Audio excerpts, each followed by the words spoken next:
O Senhor necessitou de braços para ajudar a ceifar a messe, e eu ouvi seus apelos de amor, então respondi: aqui estou, aqui estou. Eu vim para dizer que eu quero te seguir, eu quero viver com muito amor o que aprendi. O Senhor necessitou de braços para ajudar a ceifar a messe, e eu ouvi seus apelos de amor, então respondi: aqui estou, aqui estou. Eu vim para dizer que eu quero te ajudar, eu quero assumir a tua cruz e carregar. O Senhor necessitou de braços para ajudar a ceifar a messe, e eu ouvi seus apelos de amor, e então respondi: aqui estou, aqui estou. Eu vim para dizer que eu vou profetizar, eu quero ouvir a tua voz e propagar. O Senhor necessitou de braços para ajudar a ceifar a messe, e eu ouvi seus apelos de amor, e então respondi: aqui estou, aqui estou. Eu vim para dizer que eu vou te acompanhar, eu quero com meus irmãos um mundo novo edificar. O Senhor necessitou de braços para ajudar a ceifar a messe, e eu ouvi seus apelos de amor, e então respondi: aqui estou, aqui estou. O Senhor necessitou de braços para ajudar a ceifar a messe, e eu ouvi seus apelos de amor, e então respondi: aqui estou, aqui estou. Graça e paz, minha amiga, meu amigo que acompanha diariamente essa nossa meditação sobre a Palavra de Deus na Santa Liturgia. Nós aqui estamos e queremos dizer para Jesus: aqui estou, Senhor. Conta comigo, conta com os meus braços. Eu cresci dentro do seminário ouvindo Dom Alaí, que era o bispo que me acolheu quando eu era seminarista. Ele era o segundo bispo da diocese de Amargosa. Não é? Estamos agora no próximo dia 26, são 51 anos que ele tomou posse na diocese de Amargosa. Esse ano que a diocese de Amargosa celebra os seus 80 anos da criação, no mês de julho. Me lembrar dele, eu acho sempre uma coisa muito, muito importante. E Dom Alaí gostava muito de repetir para nós seminaristas uma frase que em latim se repetia muito e se aplicava aos seminários: spes messis in semine. A palavra seminário significa o lugar onde você joga a semente. Seminário significa sementeira. E ele dizia isso pra gente, que a esperança da messe está na sementeira. É preciso semear para que um dia a gente possa ter uma colheita, para que depois a gente possa recolher alguma coisa. E é interessante porque hoje nós vamos começar a leitura do capítulo 13 do Evangelho de Mateus. Eu já disse a vocês que o Evangelho de Mateus está organizado em 5 discursos. Nós já ouvimos o discurso do capítulo 5 ao capítulo 7, que é o chamado Sermão da Montanha. O discurso, que significa isso? Sermão, né? Ouvimos o segundo sermão, que é do capítulo 10º, que é o Sermão Missionário. E a partir de hoje nós começamos a ouvir a leitura do chamado Sermão das Parábolas, o Sermão das Parábolas, a didática de Jesus, a sua forma de ensinar. E ele justamente começa contando a história de um semeador. Você lembra que na semana passada nós lemos o capítulo 11 do Evangelho de Mateus e Jesus dizia uma coisa: aprendei de mim porque eu sou manso e humilde de coração. E por que é que Jesus diz isso? Porque Jesus era um perito em aprender. Jesus era muito bom de aprender. Hoje é quarta-feira e toda quarta-feira na Igreja Católica nós fazemos uma lembrança de São José. Não é o pai adotivo de Jesus, o esposo da Virgem Maria. E a mim, eu gosto muito de imaginar Jesus aprendendo as coisas com José, aprendendo na carpintaria, aprendendo a decorar as frases da Bíblia, a leitura, o cântico do Shema, não é que todo dia José ensinava para Jesus, Shema, Israel, Adonai, Elohim, Adonai, Rechad, e o menino Jesus repetindo com José essas palavras da Escritura, memorizando a palavra de Deus. Eu fico pensando em José pegando o menino Jesus pequenininho, carregando no braço e levando para a sinagoga, não é? Ou juntamente com Maria, nos primeiros momentos, os meninos na sinagoga podiam ficar tanto de junto da mãe como de junto do pai. Mas me alegra poder pensar nisso, né? Depois do menino já com 12 anos e José carregando com ele, botando lá no meio dos homens o menino Jesus. Mas também pensar em Jesus, que era levado por José para trabalhar no campo. José, como um carpinteiro, seguramente nem sempre tinha trabalho para fazer na sua arte, não é, de carpinteiro. Tinha que trabalhar com outras coisas, não é? Tinha que fazer outras atividades. Imagina José, não é, arando a terra junto com Jesus, semeando. A minha mãe, quando eu era pequena, ela gostava de semear no fundo da casa, e semeava um monte de coisa. Eu não sei por que era, não sei se todas as famílias se faziam isso, mas a minha mãe, ela abria a cova para jogar semente, e eu ia jogando as sementes dentro. Ela me dizia quantas sementes ia colocar, e sobretudo era pé de quiabo. Então, quando que ela fazia isso? Então eu jogava dois grãozinhos de quiabo, depois pegava com o pé e empurrava a terra para cima da semente, e depois ela mandava eu medir até que tamanho eu queria que o pé de quiabo ficasse. Eu dizia, para ficar desse tamanho aqui assim, os quiabinhos tinha que sair tudo pequeno, né?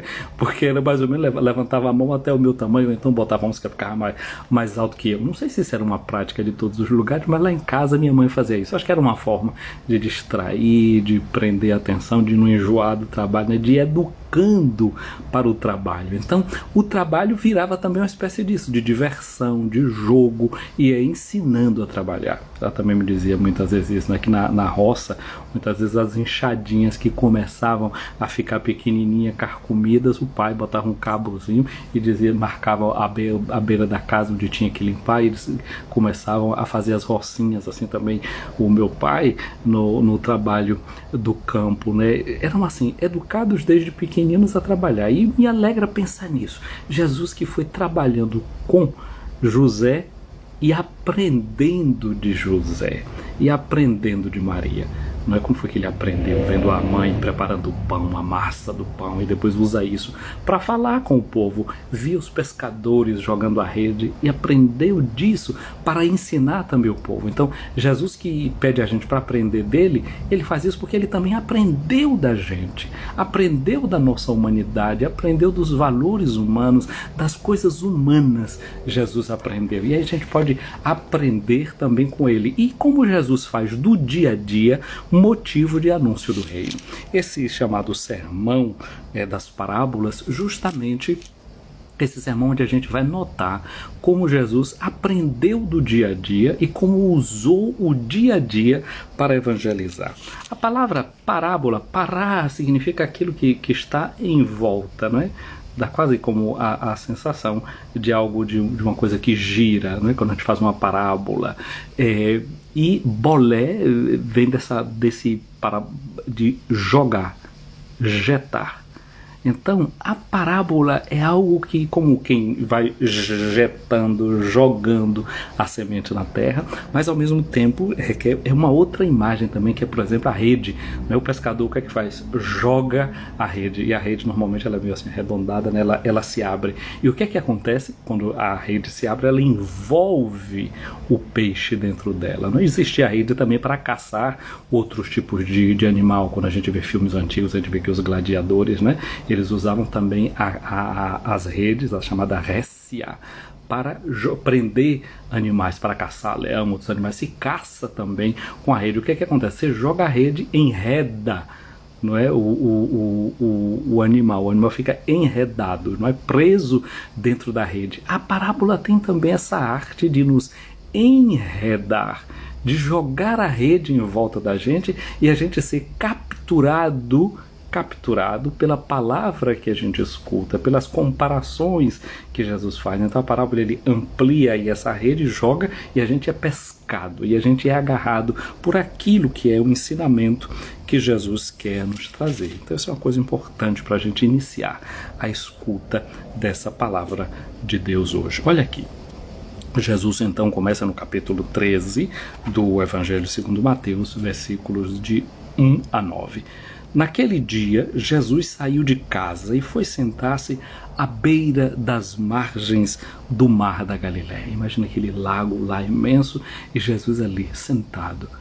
Buscar-se sentar para ouvir Jesus, para contemplar o seu olhar. Não é? Estar sentado é realmente algo que é próprio do ser humano, não é? E que revela a dignidade do ser humano. E era a posição do mestre. Os grandes oradores do passado, o povo ficava todo em pé para escutar o mestre que sentado falava. Então ele está na posição do mestre. Então nós vamos escutar o que ele tem para nos dizer. Uma grande multidão se reuniu em volta dele. Não esquecer que essa palavra reunir, ela toca numa palavra da língua e do povo de Jesus. A palavra sinagoga significa reunião. Então aqui agora nós estamos vendo onde é que Jesus reúne as pessoas. Não lá dentro da sinagoga, mas ele reúne as pessoas ali, em volta do mar. Todo lugar é uma boa ocasião para Jesus reunir as pessoas. Ele é aquele que veio para unir, para reunir, para colocar as pessoas juntas em volta dele. Tanta gente ali reunida. E vendo toda essa gente reunida, o que é que Jesus faz? Por causa disso, por causa de tanta gente reunida em volta dele, Jesus entrou numa barca e sentou-se, enquanto a multidão ficava em pé na praia. Olha o que eu disse, o mestre antigo se sentava, os alunos ficavam de pé. Esse ficar de pé denota uma posição de prontidão, de estar pronto para escutar aquilo e colocar em prática. Por isso essa posição. Vê que na missa até hoje a gente escuta o evangelho sempre de pé, não é? O padre também o lê de pé, não é, para facilitar a proclamação, mas isso nos lembra, estamos diante daquele que é o mestre, que sentado do seu trono dirige para nós a sua palavra, porque Jesus está sentado à direita de Deus Pai. O diácono, o padre dentro da igreja repete a palavra de Jesus, o evangelho de Jesus, mas agora Jesus é aquele que está sentado à direita de Deus Pai Todo-Poderoso, dirige para a comunidade reunida e de pé diante dele na hora do evangelho a sua palavra. E aí diz Mateus, ele disse muitas coisas em parábolas, em comparações, não é? Fazendo comparações, como que agora jogando comparações para o povo e jogando a rede, querendo enredar cada uma e cada um de nós. E aí Jesus disse, o semeador saiu para semear. Enquanto semeava, algumas sementes caíram à beira do caminho. Os pássaros vieram e as comeram. Outras sementes caíram em terreno pedregoso, onde não havia muita terra. As sementes logo brotaram, porque a terra não era profunda. Mas quando o sol apareceu, as plantas ficaram queimadas e secaram, porque não tinham raiz. Outras sementes caíram no meio dos espinhos. Os espinhos cresceram, sufocaram as plantas. Outras sementes, porém, caíram em terra boa. Produziram a base de 100, de 60, de 30 frutos por sementes. Quem tem ouvidos, ouça. Esse é o centro dessa proclamação de hoje. Quem tem ouvidos, ouça. Vamos tocar no nosso ouvido agora, né, e pedir a Jesus, Jesus, dá-me ouvidos de quem escuta. Assim como o rei Salomão fez a oração dele e pediu a Deus, o teu Pai, dá-me um coração que escute, dá-me um coração obediente. Eu também nessa hora quero te pedir, dá-me um coração que escuta. Você já notou que se a gente pegasse duas orelhas e colocasse uma de junto assim da outra, ela vai acabar dando a forma de um coração? Para dizer isso para nós, que a gente precisa ter coração que ouça. Quem tiver ouvidos, vai sempre dizer o livro do Apocalipse, quem tiver ouvidos, escute aquilo que o Espírito diz às igrejas. Essa parábola ou melhor, esse sermão das parábolas, é justamente esse sermão que não quer falar somente de Jesus que ensina, mas quer falar do discípulo que escuta. Lembra que ontem o que Jesus fez foi apontar com a sua mão para os discípulos que estavam ali, dizendo: aqui está minha mãe, meu irmão, minha irmã, quem ouve a palavra de Deus e a põe em prática. De agora em diante, esses dias, escutando essas parábolas de Jesus, nós vamos pensar nisso. De fato, eu escuto essa palavra, eu guardo essa palavra no meu coração, eu tenho espaço para escutar Jesus, que dentro de mim quer me dirigir a sua palavra como um mestre interior que dirige a sua palavra para o meu coração, para o seu coração. Agora, vamos pensar bem nisso. Eu comecei cantando, não é? O Senhor necessitou de braços para ajudar a ceifar a messe, e eu ouvi seus apelos de amor, e então respondi: aqui estou, aqui estou. Veja só, normalmente, lembrava do nosso bispo de Amargosa, o segundo, Dom Alaí, que dizia sempre isso para nós seminaristas, né? A esperança da colheita está na sementeira. A esperança da messe está na semente, a semente que está sendo lançada. Mas olha, o normal de qualquer semeador é que ele está jogando a semente na terra, mas está pensando na colheita, está pensando no que é que ele vai recolher. Esse semeador que Jesus fala é um semeador que parece que ele não está muito preocupado com o que vai recolher. Ele está jogando a semente. Não importa se a terra é boa, se a terra é uma terra pisada, se é chão batido, não importa se ali está nascendo espinho, não importa se o terreno é pedregoso, o Senhor está sempre jogando a semente. Numa semente biológica, o que é que acontece? É que a semente, ela é condicionada pelo terreno. Só que Jesus não fala de terreno, ele não está preocupado com o terreno, ele está querendo saber de jogar a semente. Jesus não é geólogo, ele é semeador. Não importa se tem muita alcalinidade na terra, se tem isso, se tem aquilo, se faltam algumas propriedades, ele continua jogando a semente. Mas sabe por quê? Porque essa semente de Jesus, que é a semente que é Ele mesmo, que é uma semente que vem de Deus, não é uma semente biológica, é uma semente teológica, porque a semente é a palavra de Deus. Então é semente teos de Deus, é teológica. Aqui é diferente esse tipo de semente, porque a semente biológica, ela é condicionada pelo clima, a semente biológica, ela é condicionada pelo terreno. A semente teológica não. Ela condiciona, ela transforma o terreno com o qual ela entra em contato. Ela converte o terreno, ela muda o terreno. E aqui tem uma coisa que a gente poderia pensar que é uma imagem bela que serve para nós pensarmos bem isso.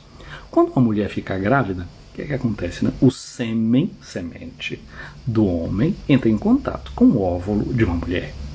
E ali ele fica fecundo, né? Vira um ovo, e aquele óvulo, o que é que vai acontecendo? Vai ter os processos biológicos, mitose, meiose, essa coisada toda vai se transformando em você, foi se transformando no que eu sou. E o que é que aconteceu? O útero da mulher, que era tão pequenininho, de repente começa a se elastecendo. Por quê? A sementinha que está dentro dela, ela começa a crescer e começa ao mesmo tempo a criar espaço. Quase como parecendo esse fenômeno que fala do universo, né? Que está em expansão desde o Big Bang. O primeiro Big Bang aconteceu e o universo está em expansão. Ele está crescendo, vai crescendo, vai crescendo, vai crescendo. Assim faz a palavra de Deus. Ela vai crescendo dentro de nós. Era São Gregório, não é, o grande, no século VI, aqui em Roma, ele dizia que a palavra de Deus cresce com aqueles que a escutam. Por isso que cada vez que você escuta um texto da palavra de Deus, você ouve 1000 vezes, repete 1000 vezes a leitura e ele sempre cresce. Essa é uma primeira coisa. A segunda coisa que você precisa confiar Perguntei ontem, né, isso a você. Você tem um momentozinho de deserto, anteontem, na enquete que eu fiz. Você faz um momento de deserto para você, um momento de escuta? Pois bem, faz isso. E tenta cada dia, quando você lê uma palavra, a palavra do Evangelho, por exemplo, qual é a palavra que marcou você? Pega aquela palavra e faz como diziam os padres antigos, fica ruminando essa palavra, repetindo essa palavra. Volta a essa palavra, quantas vezes necessário for. Sabe o que vai acontecer? Vai acontecer o que acontece com uma semente. Quando ela cai na terra, Jesus disse, se o grão de trigo não morrer, ele vai ficar na solidão, mas se ele cai na terra, ele se transforma. Imagina só que ele se transforma para se transformar numa árvore, que ele vai também transformar a terra. Eu já disse isso uns minutinhos atrás. Então essa semente vai crescendo em silêncio. Só que é em silêncio, você não nota, você não vê, como dizem um provérbio, não é muito conhecido hoje em dia, né? Faz muito mais rumor uma árvore que cai do que uma floresta que cresce. A floresta cresce em silêncio. Assim também a palavra de Deus, ela cresce dentro de você em silêncio. E aí é necessário realmente que a gente aprenda a fazer silêncio, sermos pessoas silentes, silenciosas, encontrar o silêncio, a serenidade de cada dia para que a palavra de Deus vá crescendo dentro do nosso coração. Então era isso que eu queria partilhar com você aqui no dia de hoje, né? Que você encontre espaço para deixar essa palavra ir crescendo dentro de você a cada dia. Não se desespere, a palavra cresce. A palavra transforma cada um e cada um de nós, mesmo que a gente não veja, mesmo que a gente não escute. A palavra de Deus é como essa rede, né, que Jesus joga e enreda a gente. Ela faz o trabalho dela silenciosamente, como diz aquele cântico, não é? Que Padre Zezinho cantou, é como a chuva que lava, é como o fogo que arrasa, tua palavra é assim, não passa por mim sem deixar um sinal. Retoma a palavra do profeta Isaías, que diz que toda palavra que Deus pronuncia é como a chuva que vem, molha a terra, irriga e depois volta pelo processo de evaporação, né? E depois torna a cair de novo. A palavra é assim, ela não vem sem cumprir a missão para a qual Deus destinou essa palavra na nossa vida. Então assim, hoje a gente quer agradecer a Deus por começar esse processo de escuta, nessa esperança de que essa semente que cai dentro do coração da gente, ela vai se transformar em fruto, ela vai vai chegar a ter a sua colheita, e essa semente vai transformando lentamente o coração da gente. A primeira leitura de hoje é muito bonita, é muito interessante, ela é do livro do Êxodo no capítulo 19, versículos de 1 a 2, depois 9 a 11, 16 a 20, uma série de versículos que são colocados para falar daquela história do povo de Israel que estava no deserto, e eles começam a protestar contra Moisés, né, dizendo, né, quando chegou no deserto do Sinai, começou a acampar e disse para Moisés, não, peraí, eu tô fazendo um salto aqui para frente, tem que voltar para trás, José, acorda. Não é? Toda a comunidade dos filhos de Israel, não é, chegando no deserto de Sim, depois de ter passado ali um tempo caminhando no deserto, eles começam a murmurar contra Moisés e contra Arão, dizendo: quem dera tivéssemos morrido pela mão do Senhor no Egito, quando nos sentávamos junto às panelas de carne, comíamos pão com fartura. O povo daqui está lamentando o passado que tinha, né? Estava achando que era melhor ser escravo lá no Egito e ter morrido como escravo. Só que Deus queria constituir de Israel um povo. Deus não deu ouvidos a essa lamentação nesse sentido, e ao mesmo tempo Deus escutou o lamento do seu povo, como escutou quando eles estavam lá na casa da escravidão sofrendo com a opressão de Faraó. O Senhor desce, o Senhor escuta. Assim também Deus ouviu esse protesto do povo de Israel. Às vezes é preciso ter coragem para protestar diante de Deus, para reclamar com Deus. A intimidade nos permite isso. Jesus diz assim: eu não chamo vocês de servos, eu chamo vocês de amigo. E os amigos verdadeiros podem abrir o coração. Assim a gente pode abrir o coração diante de Deus e falar daquilo que nos angustia, daquilo que a gente não está entendendo, não está achando bom, mesmo que isso pareça ser chorar as pitangas de um tempo atrás, porque Deus escuta sempre. E Deus escutou o lamento do povo, né, e deu o maná, aquela substância que descia a cada dia. Deus deu o maná, Deus deu o pão através da carne, através das codornizes que chegava a cada dia. Deus, chegavam essas codornizes a cada dia, Deus ouve sempre o seu povo. Mesmo que pareça ser um simples murmúrio, um simples lamento, Deus quer nos escutar. Deus se interessa pela nossa voz, Deus se interessa pelo nosso padecimento, Deus se interessa pelo nosso sofrimento. Portanto, no dia de hoje, queremos pedir a Jesus essa graça, não é de não tentar a Deus, mas de abrir o nosso coração diante dele. Olha o que o salmista reza e nós queremos rezar com ele. O Senhor deu o pão do céu como alimento. E tentaram o Senhor nos corações, exigindo alimento à sua gula. Falavam contra Deus e assim diziam: pode o Senhor servir a mesa no deserto? Ordenou então as nuvens lá dos céus e as comportas das alturas fez abrir, fez chover o maná e alimentou-os e deu-lhes a comer o pão do céu. O homem se nutriu do pão dos anjos e mandou-lhes alimento em abundância. Fez soprar o vento leste pelos céus e fez vir por seu poder o vento do sul. Fez chover a carne para eles como o pó. Choveram aves como areia no oceano. Elas caíram sobre os seus acampamentos e pousaram ao redor de suas tendas. Pois bem, minha amiga, meu amigo, eu disse que a gente pode abrir o coração diante de Deus na oração, né? Até se for o caso de quem sabe se lamenta, chora e grita diante de Deus. Mas é preciso entender também uma outra coisa. Jesus já colocou no nosso coração a forma exata de rezar. Porque diz São Paulo, a gente não sabe rezar como convém. Por isso o Espírito Santo vem em nosso socorro e nos ensina a rezar.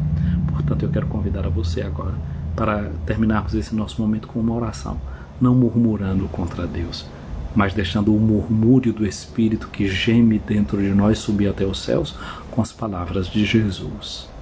Pai nosso que estais nos céus, santificado seja o vosso nome, venha a nós o vosso reino. Seja feita a vossa vontade, assim na terra como no céu. O pão nosso de cada dia nos dai hoje. Perdoai-nos as nossas ofensas, assim como nós perdoamos a quem nos tem ofendido. E não nos deixeis cair em tentação, mas livrai-nos do mal. Minha amiga, meu amigo, o Senhor esteja acima de ti para te proteger, diante de ti para te guiar, atrás de ti para te defender, ao teu lado para te acompanhar, dentro de ti para te abençoar.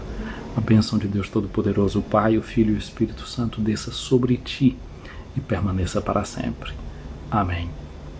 Quero saudar a cada um de vocês que está aqui nessa nossa live, a Dani Brito, a Dayara, a Gil Camelo, ao nosso padre Rânio Guerra, a Lourdes Reis, a Raimundo Batista, um abraço para ti, Raimundo, ao padre Tiago, que é dos missionários saletinos, a Adriana, a Roberta, eu acho que a Roberta deve estar aí, não sei se é em Natal mesmo que mora, né? Darcy Sampaio, um abraço para a Rosa Santos, para Neuza Andrade, um abraço para Conceição Andrade, para Maria Eugenia aí no Ceará, para Paula Lima, para Geralda Lima em São Felipe, para Will Oliveira em Amargosa, Dalva, Bonaceira Dalva, para ti aí em São Paulo,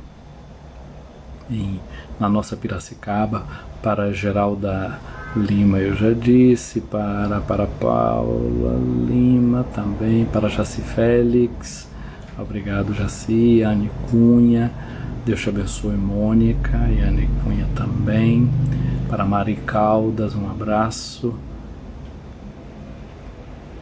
para Dilma Aparecida, para Darcy Sampaio, Ivone Souza, um abraço para você em São Miguel das Matas, para Vaneide Neri, para o Padre Juarez e Diocese de Ilhéus, a Natália Mercedes em Santo Antônio de Jesus, Everilda aí em Natal, Edilene Borges, para Leotis Martins, Lilia Alves, Bia Cláudia em BH, Rita de Cássia Vieira, para Dica Pérola, um abraço para você.